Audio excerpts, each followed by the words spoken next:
In this lesson, we're going to learn about modeling using linear functions. This is the first in a multi-part series on this topic. In this lesson, we're going to focus on how to write a model given a rate of change and an initial amount. Modeling, simply put, is the process of writing an equation to represent some scenario. When we write equations, we can write them using slope-intercept form or point-slope form. The form you use will depend on the type of information that you're given in the problem. In this lesson, we're going to look at problems where you're given a slope, which is given as a rate of increase or decrease, and a y-intercept, which is given to you as a starting or initial amount or a fixed amount.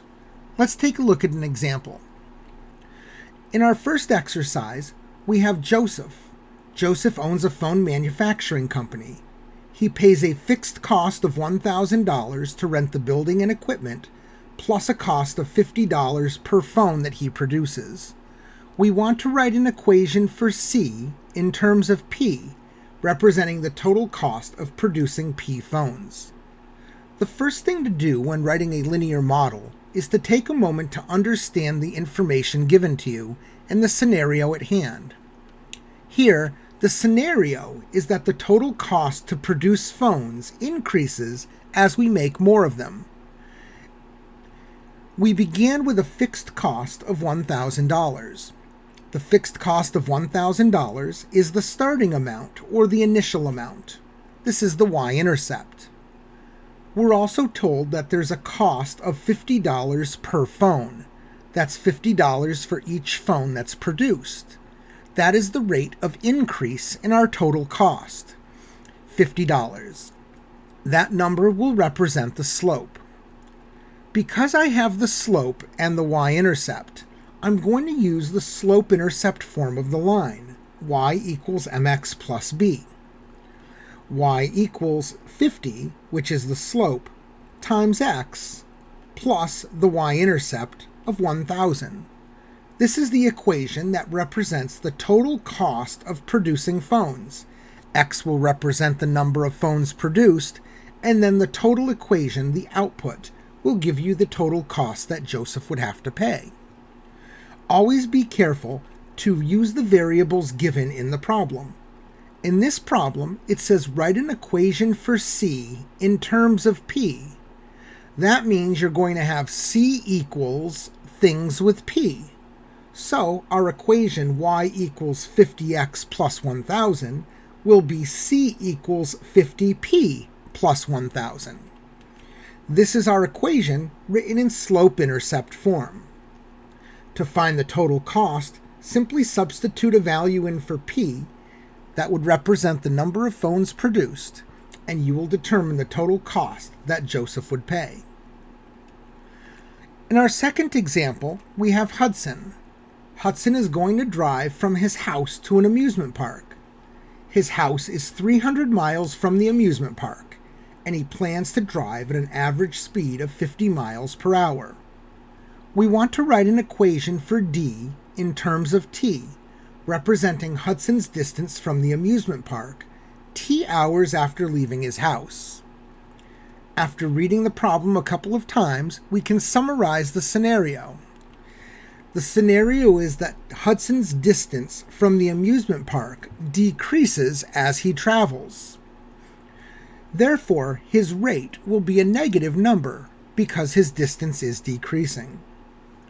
We identify a starting amount in the problem. His house is 300 miles from the amusement park. That's his initial distance. That's the y-intercept. The rate at which he's traveling is 50 miles per hour. He is moving closer to the amusement park as he drives, which means that his distance from the amusement park is decreasing. Therefore, his rate of decrease is 50 miles per hour. We write that as negative 50. That is our slope. Because we have the slope and the y-intercept, we want to write our equation in slope-intercept form, y equals mx plus b.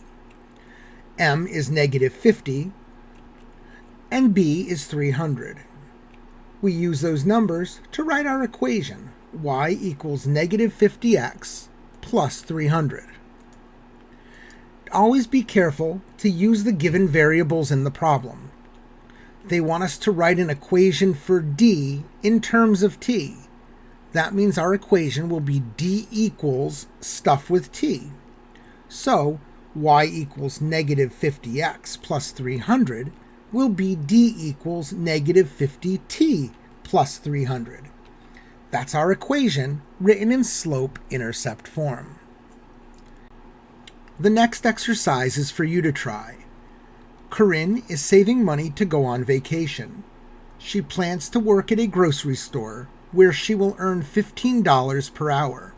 She already has $350 in savings.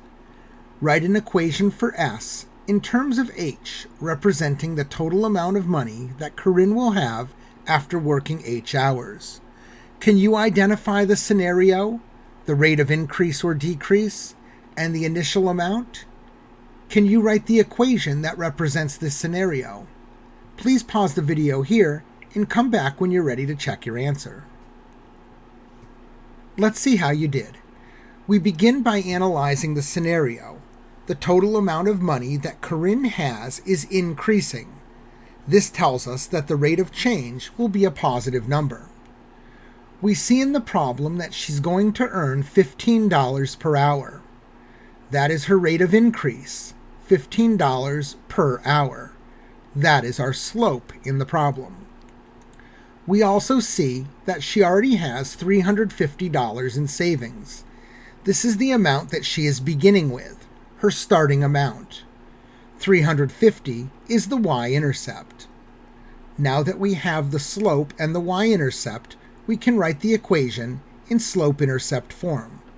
Y equals mx plus b, using 15 for m and 350 for b, is y equals 15x plus 350. Don't forget to use the variables given in the problem. The problem says to write an equation for S in terms of H. That means our equation will be S equals things with H. So S equals 15H plus 350. This is the equation that represents the scenario in slope-intercept form. Of course, there are other things that could be given to you in a problem, so you'll want to be sure to check out the subsequent parts of this video series to learn more. Until then, this is everything you need to know to get started modeling with linear functions when given a rate of change and an initial amount. You can learn more about linear functions in Mr. Dorey's Algebra Handbook, available at www.doreypublications.com.